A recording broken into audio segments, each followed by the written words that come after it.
I'm going to be speaking on an 18-year-old who had just started his prison bid, who killed a booty bandit after a confrontation in the prison shower. When prison is the topic of conversation, everyone laughs saying don't drop the soap. But in this case, this kid dropped the soap. And he dropped the man trying to snatch his manhood, leaving him dead after a confrontation in the prison shower. I don't blame him.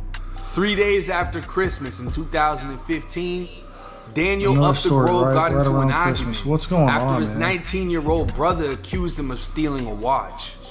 They ended up taking it outside. The next door neighbor witnessing 17-year-old Daniel pull a .22 revolver out and start firing at his own brother. After firing the gun, they continued yelling at each other, and Daniel shot at his brother again, according to the witness.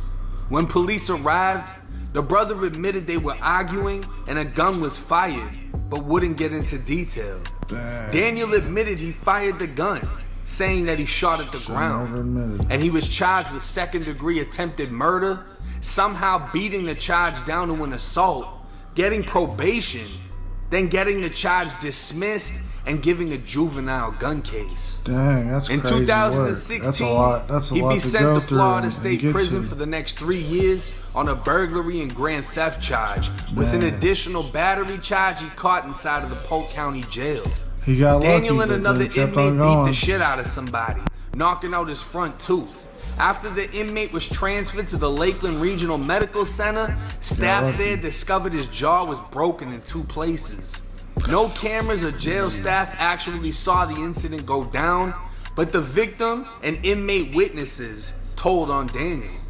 After being transferred to prison, Daniel wouldn't even make it out of reception before catching a body. According to investigators, 66-year-old James Sanders, who was serving a life sentence for a first-degree murder conviction from 1968, kept making sexual advances towards 18-year-old Daniel. This man had been in prison since 1970, 46 long years, turning him into a booty bandit in search of new young ass. This is the disgusting reality of prison and what it does to some as they grow older behind the barbed wire fences, turning into sexual predators that prey on the young, the white, and usually the weak inmates. The booty bandit tried to get Daniel to have sex with him multiple times over a span of a few weeks. Daniel fighting him off and refusing every single time. But on October 19th, 2016, around 8:15 p.m., Daniel was showering when the booty bandit approached him again. He'd been most likely watching his movements, waiting for the opportunity to strike like an animal stalking its prey. He made his way up to Daniel in the shower, off camera, away from the eyes of correction officers, when Daniel picked him up, slamming him off the fucking floor, the back of the booty bandit's head cracking off the tile. Daniel then grabbed his clothes and walked out of the shower, leaving that sick fuck laying on the wet floor. He was found by officers, the booty bandit conscious enough to tell the captain he'd slipped, but couldn't get up. He was pronounced dead by 1:30 a.m. at an outside hospital.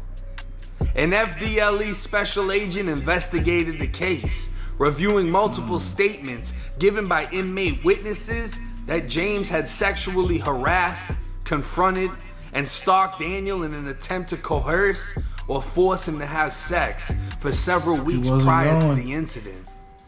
The special agent advised Daniel's actions were justified and a clear case of self-defense, declining to pursue any criminal charges. That's good stuff. Daniel up the Grove caught a body beat a body just months into his 3-year bid and was released in January of 2019.